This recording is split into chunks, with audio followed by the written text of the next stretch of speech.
Now at 5:30, we're tracking the latest on a shooting investigation. 2 suspected shooters on the loose this morning. A man is recovering from a bullet wound to the back. Also on WKYT this morning, dozens of EKU students out of their dorm rooms overnight after a fire sprinkler went off. It has soaked several floors of a residence hall.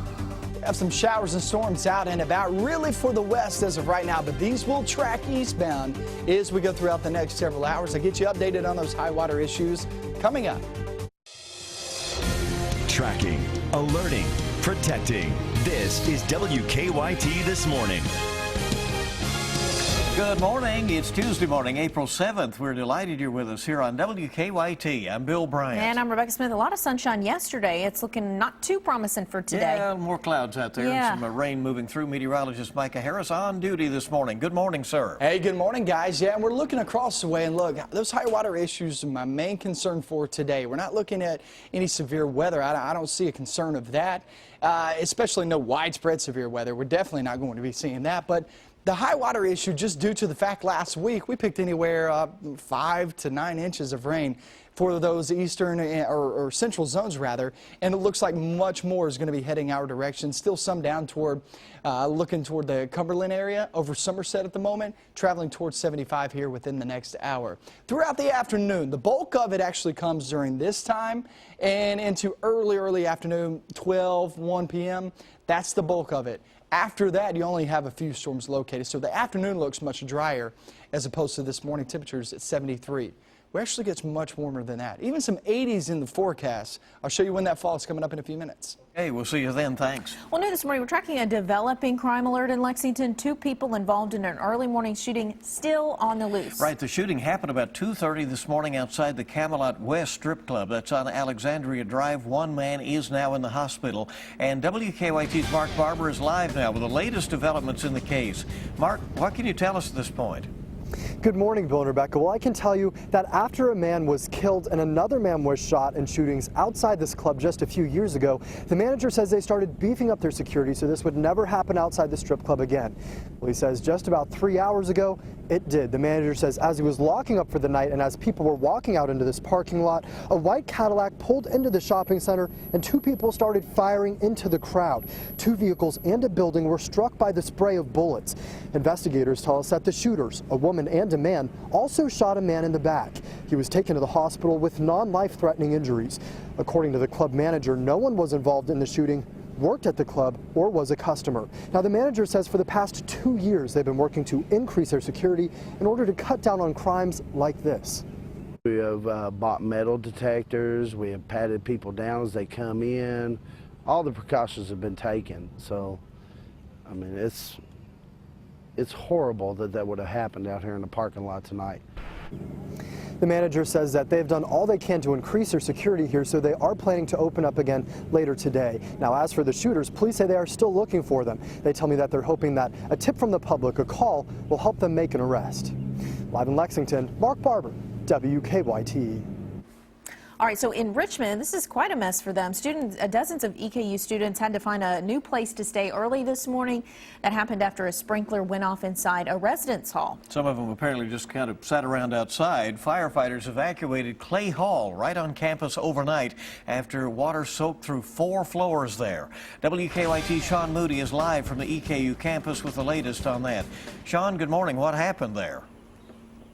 Good morning, Bill and Rebecca. Yeah, there's a whole group of tired students just kind of hanging around behind Clay Hall right now, waiting for the go-ahead when they go back inside. They say that maintenance workers have told them they're on the finishing touches. They're not sure exactly what that means as far as when they'll be able to get back in, but it's been a big headache for them. The fire department evacuated all 10 floors of Clay Hall after sprinklers went off inside. People who live in the bottom 4 floors said they're anxious to find out if anything in their rooms was damaged. Those sprinklers went off around 1:30 this morning. They're not sure why just yet. We're told only the bottom 4 floors of this 10-story dorm were affected, but all the students were evacuated. University officials told the students to either go stay with a friend or they could head to the Powell Student Center. They are letting people who need to get medication from their rooms to go up and get it. EKU maintenance workers are inside the building right now taking care of things. We haven't heard anything yet as far as a time frame as to when they'll reopen, but again, a lot of students are certainly going to be anxious to get back into their rooms to see if anything inside was damaged. Live in Richmond, Sean Moody, WKYT. All right, Sean, thank you. Hopefully they can get back in there and get some sleep before they have to head to class this morning. It is a long process as many people clean up from last week's heavy rain. The historic rainfall damaged homes and businesses and roads. Franklin County is still under a state of emergency this morning. Check out this video of the Kentucky River that Officer Don took from Sky First. You can see how close it is there to several homes. Some of the water has receded, but certain roads are still washed out this morning. Many in the area say flooding has just become a fact of life. No, from past floods, it has to be like around 40 feet before it starts into the house. It's usually very peaceful and very beautiful out here. It's just the river water that gives us trouble every now and then. Folks say they'll be paying very close attention to weather reports over the next few days since more rain is in the forecast. In Scott County, people there are seeing some of the worst flooding since 1997. The Elkhorn Creek rose and flooded several nearby homes and businesses. An Arby's in Georgetown had to close when water made it up to the bottoms of chairs in the restaurant. Managers hope to reopen the Arby's by the end of the week. The floodwater also went into at least 6 homes on Elkhorn Meadows Drive. Those homeowners tell us they had to replace their water heaters. They didn't get taken out, and a lot of them floated and tipped over and broke the pipe. What a mess. The owners of the Elkhorn Plaza tell us after the flood of 97, they raised all the buildings they own by a couple of feet. They say it paid off over the weekend. And with more rain and storms in the forecast for this week, stay with WKYT for the latest weather updates. You can download the WKYT First Alert Defender Radar app for your iPad or your smartphone, or go to WKYT.com for all the latest weather information. A warning for you this morning. This next story could be a little bit disturbing. A Southern Kentucky man is facing some pretty steep accusations this morning. Police in Wayne County say 53-year-old Gary Cox abused his mother by locking her inside her room. Police tell us that inside that room they found buckets of human waste and dead animals. Deputies with the Wayne County Sheriff's Office came out to Cox's home Friday after his mom missed a dialysis appointment. When they showed up, they say there was a padlock on the door to the home. They kicked the door in. When they did, the smell made everyone throw up. They was like you couldn't even tell there's so much stuff piled on each other. Like you had to turn sideways to get through it. Cox is also charged with 10 counts of animal cruelty. He's being held in the Wayne County Detention Center on a $50,000 cash bond. Cox's mother is being treated at UK Hospital. Well, new this morning, Lexington police are looking for a man they say broke into a gas station. Police got the call about an alarm at the Speedway on North Broadway around 1 this morning. When they got there, they found the front door wide open. After looking at security footage, the owner realized someone had broken in and stolen antifreeze. Police do not have a clear description of the suspect. New this morning, details are still emerging as a man is charged with shooting another after a custody dispute. It actually happened right outside a Bowling Green police station. Police say Kenneth Marshall met the mother of his child there, and minutes later Marshall was shot in the stomach. Police have charged Timothy Woodard for the crime. They say Woodard is the brother of Marshall's ex-girlfriend. A GE spokesperson says crews hope to put out all hotspots by the end of the day at their appliance park in Louisville. The 6-alarm fire broke out Friday morning. A shelter-in-place advisory was lifted, but the smell of soot is still lingering in that area. Louisville's health department says the soot shouldn't have any lasting health effects, but the smell in the air will be sticking around there until the cleanup is done. And that building that was destroyed there is a storage building. They say it's a complete loss. Just unbelievable. It's still a factor after this many days. You know? Right. It's been many hours. Well, today is the big day for Kentucky U.S. Senator Rand Paul. He's actually set to announce his run for president. That's his campaign, and it's happening today in Louisville. At the Galt House, he released a video on social media Sunday highlighting his political rise over the last 2 years. But not everyone in Kentucky supports Paul's decision to run. According to a recent WKYT Herald Leader Bluegrass poll conducted last month, 30% of Kentuckians don't think Paul should run for any political office in 2016. 19% think he should run for re-election to the Senate. 19% support a White House run.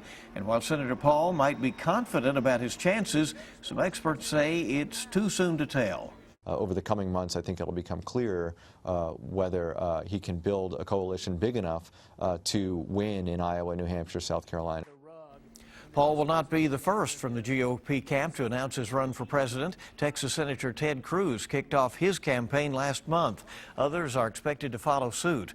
As for the Democratic camp, no one has officially announced yet, but Hillary Clinton, one of the main frontrunners, is expected to announce her bid soon. We'll have coverage throughout the day on Paul's expected announcement, and you can always catch up on the latest coverage of the campaign at our website, WKYT.com. 5:40 is the time. An environmental team plans to run tests today in the Magoffin County Justice Center. This comes after a troubling air quality report. Court proceedings there have been canceled. The center's closed until they can figure out the problem. They are hopeful that repairs can be made to the Justice Center so they do not have to find another location. The Justice Center also houses the circuit clerk's office. All right, so some delays and troubles there. 5:41, the time this morning. Let's check live drive traffic, see what's going on early in Lexington on Tuesday. Hopefully no delays or troubles there at Broadway, and High Street's looking pretty good. We do want to remind you that the on-ramp from Old Frankfort Pike to the outer loop of New Circle will be closed today for bridge deck work. And major resurfacing continuing on I-75 in Madison County from the Clays Ferry Bridge down to Richmond. A lot more news coming up here Tuesday on WKYT This Morning. Most Kentucky fans probably aren't too happy with Duke winning the national championship, but that win could pay off for a Chicago youngster. We'll show you why he's so excited in just a few. And we're looking outside with those high water issues returning to the forecast the next few days as these storms really crank on up. I'll show you what you can expect out of these and also when we get an actual break. That comes up next.